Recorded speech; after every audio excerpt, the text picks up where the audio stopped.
భారతీయ ఛానల్కి స్వాగతం. జై శ్రీరామ్. కేవీపీ రామచంద్రరావు గారు మన రాజశేఖర్ రెడ్డి గారికి మంచి అడ్వైజరు.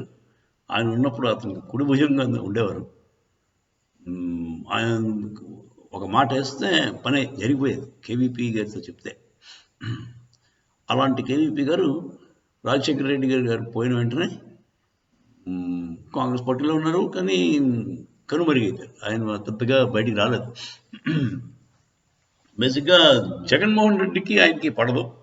జగన్మోహన్ రెడ్డి అనుకోవడం ఏంటంటే ఆయన వల్లే అతన్ని అరెస్ట్ అయ్యారు, తర్వాత ఏమో ఆయనకి పాలిటిక్స్లో రాకుండా ట్రై చేశారు. అంటే రాజశేఖర రెడ్డికి జగన్మోహన్ రెడ్డి పాలిటిక్స్లో రావడం ఇష్టం లేదు. సో రాజశేఖర రెడ్డితో పాటు అతను ఉండేవాడు కనుక కేవీపీ కూడా అతను సాయశక్తిలో జగన్మోహన్ రెడ్డిని అరికట్టడానికి ట్రై చేశాడు. సరే, మరి అరికట్టలేకపోయారు. జగన్మోహన్ రెడ్డి సీఎం అయిపోయాడు.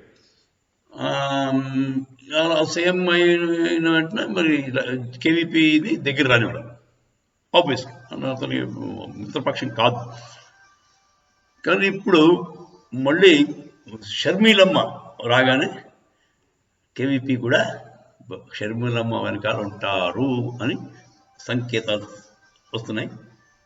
మరి అతను మంచి స్ట్రాటజిస్ట్. అతను రావడం వల్ల షర్మిలమ్మకి బలం, జగన్కి కొంచెం ఇబ్బంది. జై శ్రీరామ్.